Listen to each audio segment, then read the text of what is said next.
नमस्कार, सुप्रभात. मी रुशाली यादव सारंग. सकाळचे 7 वाजता आहेत. महत्त्वाच्या घडामोडींचा वेगवान आढावा घेणार आहोत. मात्र त्याआधी मोठी बातमी, ती म्हणजे शिवसेना शिंदे गटाकडे विधानसभा अध्यक्षांनी हा मोठा निर्णय दिलाय. मात्र शिंदे गट आणि ठाकरे गट दोघांचेही आमदार हे पात्र आहेत. उद्धव ठाकरेंनी शिवसेना गमावली, पण 14 जणांची आमदारकी ही कायम राहिलेली आहे. नार्वेकरांच्या निकालाविरोधात उद्धव ठाकरे सुप्रीम कोर्टात जाणार आहेत, तर ठाकरेंच्या आमदारांच्या अपात्रतेसाठी शिंदे गटही कोर्टामध्ये जाणार आहे. विधानसभा अध्यक्ष राहुल नार्वेकर यांनी काल जो निकाल दिला, त्याच्यावर आता शिंदे गट आणि ठाकरे गट दोघेही आक्रमक झाल्याचं पाहायला मिळतंय. शिंदे गट जे आहे ते ठाकरे गटाचे आमदार अपात्र न केल्यामुळे कोर्टामध्ये जाणार आहेत.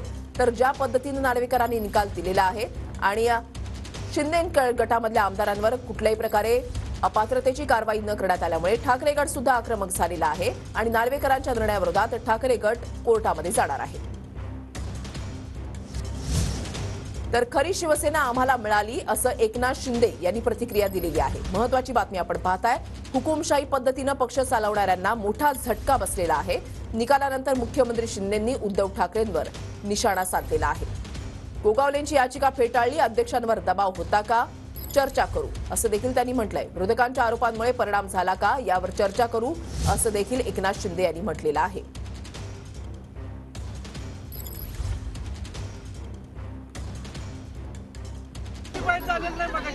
हा सत्याचा विजय आहे, लोकशाहीचा विजय आहे, महाराष्ट्रातल्या जनतेचा आणि या तमाम शिवसैनिकांचा विजय आहे आणि हुकुमशाही आणि घराणेशाही आणि एकाधिकारशाहीचा पराभव आहे.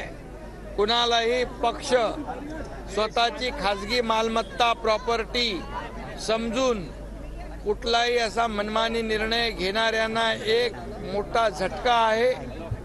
आम्हाला मूळ शिवसेना, खरी शिवसेना धनुष्यबाण देण्याचं काम केलंय, पण त्याचबरोबर जे भरत गोगावले यांचं जे पिटिशन होतं ते डिसमिस केलंय. एक दबाव अध्यक्षांवर होता का, एक सगळे आरोप प्रत्यारोप याचा काय परिणाम झाला का, हे आमच्या लीगल टीम बरोबर आम्ही बोलू आणि त्यानंतर आम्ही देखील पुढचा निर्णय घेऊ. तर मुख्यमंत्री